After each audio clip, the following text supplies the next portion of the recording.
val?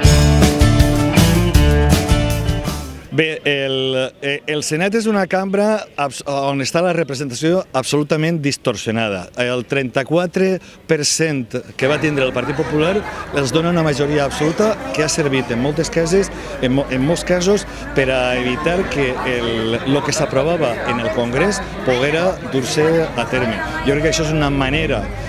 burda de burlar el que és la representació dels ciutadans i, per tant, el Senat necessita,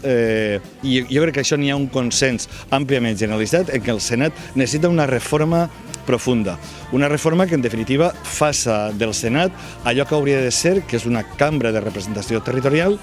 i podem posar exemples, com per exemple el Bundesrat alemany, que és una cambra de representació territorial, i evitar que el Senat fora això, fora un obstacle a tot allò que es legisla en el Congrés.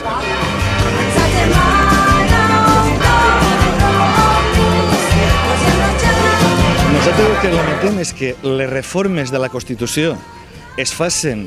per a pagar els bancs i no es facin realment per a ajudar a que els ciutadans tinguin la representació que pertoca. Insistisc, així, en el territori valencià, el Partit Popular en poc més del 30% s'ha fet en el 75% dels senadors. Jo crec que això és burlar la representació territorial i crec que esta legislatura, si aconseguim que baixi el soroll mediàtic, si aconseguim fer la política sossegadament, seria el moment d'abordar una reforma d'una Constitució que té 40 anys, que es va fer per a un moment determinat, que es va fer en unes circumstàncies determinades, i és una Constitució que hem de fer-la per a les pròximes generacions. Hem de tindre la valentia, compromís, hem apostat per aquesta reforma profunda de la Constitució i el Senat seria una de les potes importants d'aquesta reforma constitucional. Bueno, pues sobretot intentar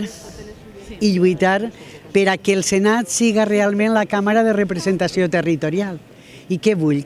Pues vull defensar els interessos dels valencians. Malauradament, tot el que aplega a Madrid, allí es perd en la nebulosa, preguntes quins senadors n'hi ha valencians i no t'enteres. Pues bueno, jo vull que els valencians estiguen orgullosos de tindre allí a una senadora que va defensar els seus interessos. El finançament dels valencians, la nostra agricultura i tots els queafers, com principalment la nostra cultura, la nostra llengua, la nostra pròpia identitat. Per això vull que estar-me en el Senat. En primer lloc, és bàsic que deixi de ser el Senat un cementeri d'elefants, com hem vist en tanta gent, com per exemple el senador Lerma, que està molts anys i no li coneixem cap proposta i sobretot cap proposta favorable al País Valencià. D'altra banda, una cosa important és que el Senat també hauria de servir com a controlador dels fons de cohesió territorial europeus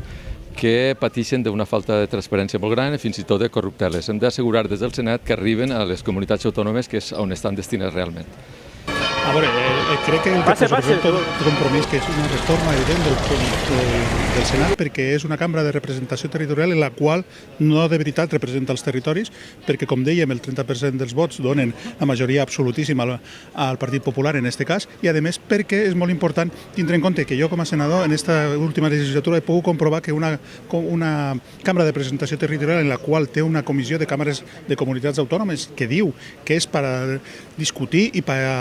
solucionar els problemes que imbrinquen, els problemes que hi hagin entre diverses comunitats autònomes, se reuneix una vegada cada 4 o 5 mesos, tenint en compte que en l'actual moment que estem, que hi ha un conflicte evident territorial i un problema que hem de solucionar i no se reuneix. Els partits grans el que fan és utilitzar aquesta cambra per enfrontar, dir que ficaran el 155, que aplicaran aquest article de la Constitució al 100% i des del primer minut, quan no són capaços d'obrir aquesta comissió de les comunitats autònomes per decidir i solucionar els problemes allí on tindrien que ser, que és a la Càmera de Representació Territorial. Després, evidentment, el que hem de fer és manejar el sistema que tenim actual de finançament, on s'hi tindria que discutir. També tindria que discutir-se al Senat perquè són allí on les diferents comunitats autònomes podrien dir quines són les seues necessitats, comparar-les unes amb les altres i a partir d'ahir poder exigir i poder igualar-nos tots a una, perquè com sempre diem des de Compromís no volem ser més que ningú, però menys que ningú tampoc, i per tant, allí, al Senat, tindríem que discutir aquestes qüestions de desigualtats entre els nostres territoris.